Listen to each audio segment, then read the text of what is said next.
देख रहे हैं सबकी हिंदी.com। एक नजर अब तक की सुर्खियों पर। झारखंड की नई चंपई सोरेन सरकार ने राज्य में जाति आधारित सर्वे के लिए हरी झंडी दे दी है। समाचार एजेंसी पीटीआई के मुताबिक एक वरिष्ठ अधिकारी ने रविवार को इसकी पुष्टि की।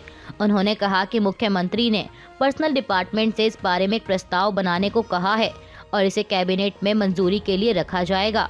वहीं मुख्यमंत्री चंपई सोरेन ने भी एक्स पर पोस्ट किया, जिसमें उन्होंने लिखा कि जिसकी जितनी संख्या भारी उसकी उतनी भागीदारी, झारखंड तैयार है। उन्होंने कहा कि पड़ोसी राज्य बिहार की तर्ज पर राज्य में जाति आधारित सर्वे कराया जाएगा।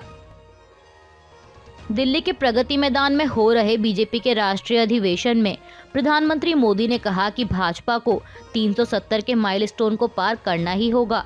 लगातार तीसरे कार्यकाल के लिए आश्वस्त दिख रहे प्रधानमंत्री ने कहा कि अभी तो चुनाव बाकी है, लेकिन मेरे पास जुलाई, अगस्त, सितंबर तक के विभिन्न देशों के निमंत्रण पड़े हैं। इसका अर्थ है कि दुनिया के विभिन्न देश भी बीजेपी की सरकार की वापसी को लेकर पूरी तरह आश्वस्त हैं। उन्होंने कहा कि हमारी सरकार सबके लिए है, सबका साथ, सबका विकास हमारे काम से ही झलकता है। प्रधानमंत्री मोदी ने आगे कहा कि मैं अपने सुख वैभव के लिए जीने वाला व्यक्ति नहीं हूँ। मैं बीजेपी सरकार का तीसरा टर्म सत्ता भोग के लिए नहीं मांग रहा हूँ। मैं राष्ट्र का संकल्प लेकर निकला हुआ व्यक्ति हूँ। आम आदमी पार्टी प्रमुख अरविंद केजरीवाल ने कहा है कि पंजाब में कांग्रेस और आम आदमी पार्टी ने आपसी सहमति से अलग अलग चुनाव लड़ने का फैसला किया है।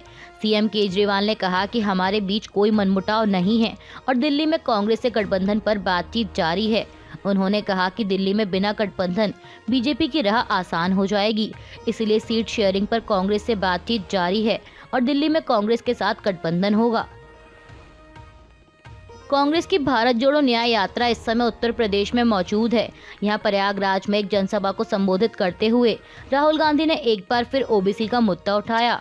कांग्रेस नेता ने पूछा कि क्या आपने राम मंदिर प्राण प्रतिष्ठा देखी? क्या आपने वहां कोई ओबीसी या एसटी/एससी चेहरा देखा? इसमें अमिताभ बच्चन, ऐश्वर्या राय बच्चन और प्रधानमंत्री नरेंद्र मोदी ने भाग लिया, लेकिन उसमें 73% का एक व्यक्ति नहीं था। राहुल गांधी ने कहा कि यह कैसा हिंदू राष्ट्र है जिसमें 73% लोग हैं ही नहीं। ये लोग चाहते हैं कि आप लोग कभी भी इस देश को कंट्रोल ना कर पाओ। कांग्रेस नेता ने कहा कि आप अपना हक मांगो। उत्तर प्रदेश के युवाओं को भड़काया जा रहा है। कमलनाथ के बीजेपी में शामिल होने की अटकलों पर शिवसेना यूबीटी नेता संजय राउत ने कहा कि हमारी शिवसेना और एनसीपी के लोग भी छोड़कर चले गए, क्या फर्क पड़ा? उन्होंने कहा कि विश्वासघाती और कायर लोग पार्टी के नाम पर धन कमाते हैं और फिर ईडी के डर से पार्टी छोड़कर चले जाते हैं। यह लोग बेईमान और बेवफा होते हैं। राउत ने आगे कहा कि मध्य प्रदेश का चुनाव कांग्रेस कभी हार नहीं सकती थी, यह सबको पता था, लेकिन कमलनाथ जैसे लोगों ने चुनाव नाकाम किया, ये लोग कहते हैं।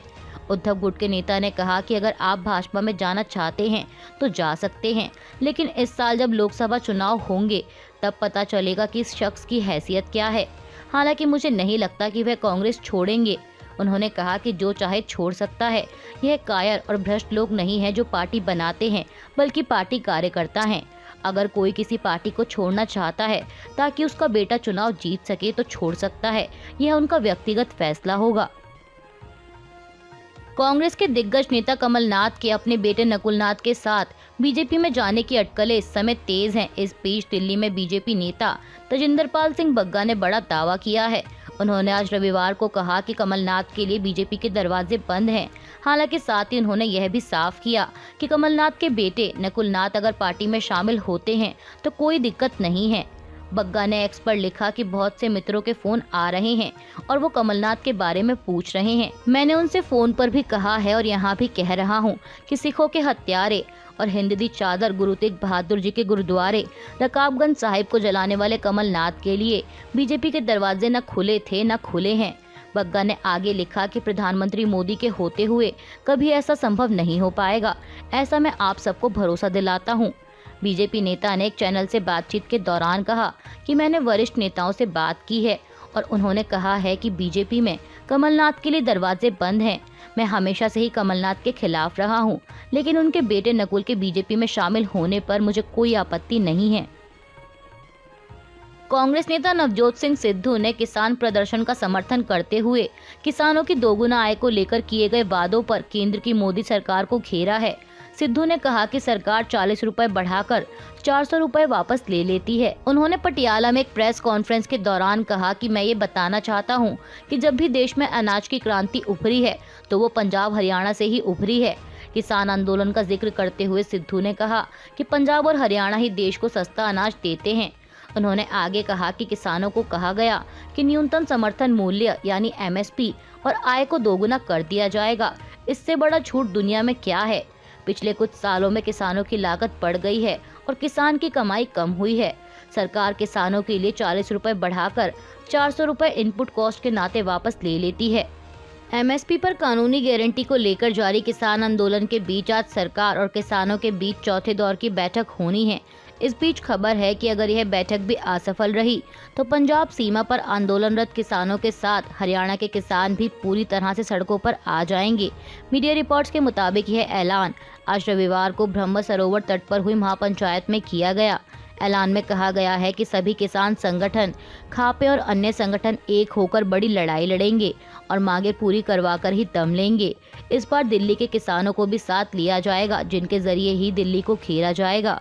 प्रदेश की ओर से यह लड़ाई भारतीय किसान यूनियन अध्यक्ष गुरनाम सिंह चढ़ूनी की अगुवाई में लड़ी जाएगी, जबकि दिल्ली की खापों और वहां के किसानों के साथ आंदोलन की रणनीति धनखड़ खाप के प्रधान डॉक्टर ओम प्रकाश धनखड़ की अगुवाई में 4 सदस्यीय कमेटी द्वारा बनाई जाएगी।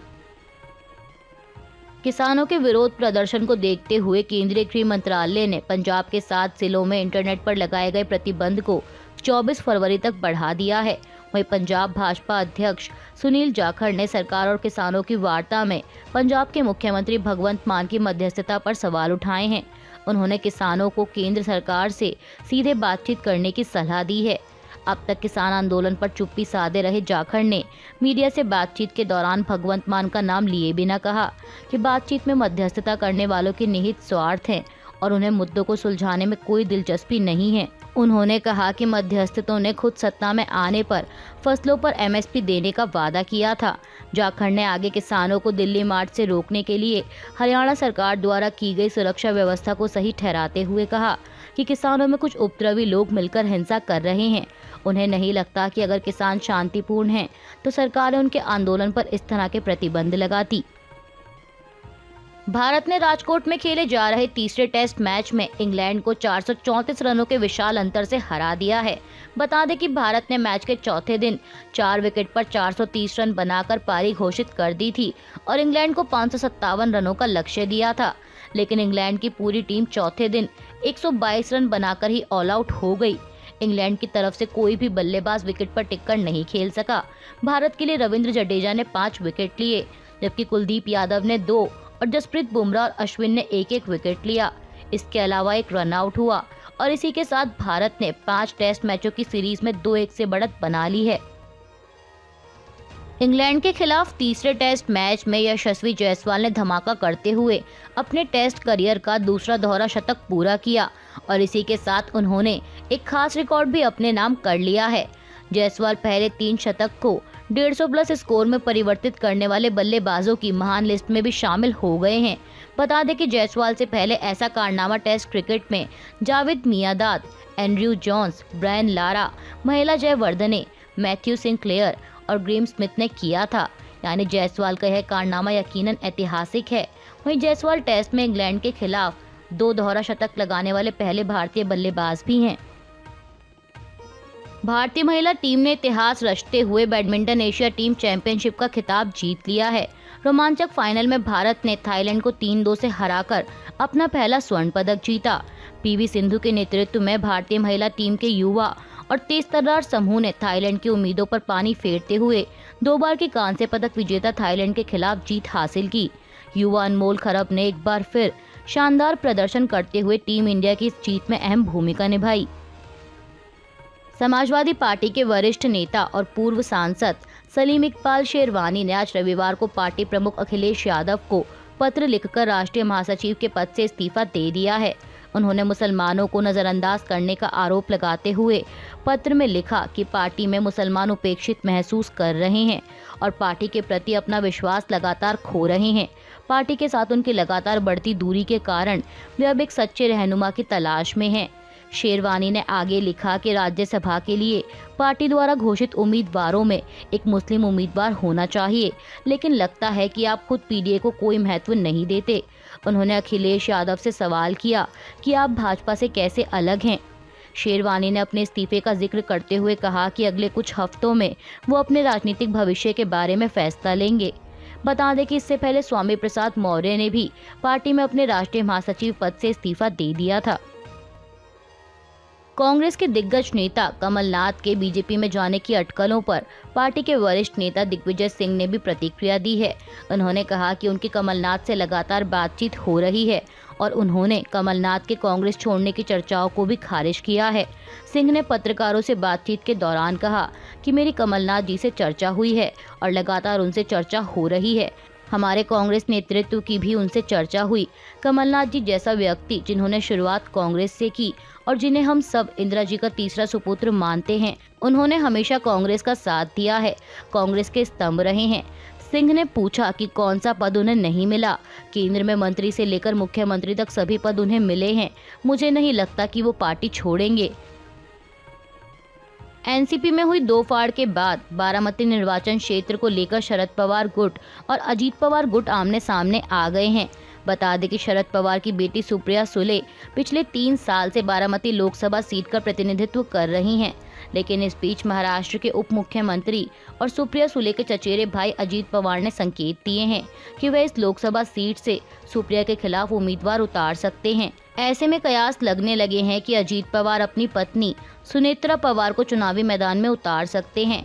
वहीं सुनेत्रा पवार के चुनावी मैदान में उतरने की खबरों पर सुप्रिया सुले ने कहा कि यह परिवार की लड़ाई कैसे हो सकती है, लोकतंत्र में कोई भी चुनाव लड़ सकता है। उन्होंने कहा कि मेरा परिवार बहुत बड़ा है, उनका राजनीति से कोई संबंध नहीं है, उन्हें राजनीति में ना खींचा जाए। भाभी का इन सब से क्या लेना देना, यह विचारों की लड़ाई है, व्यक्तिगत नहीं। अभी के लिए बस इतना ही। बाकी की खबरों के लिए जुड़े रहिए सत्य हिंदी.com के साथ।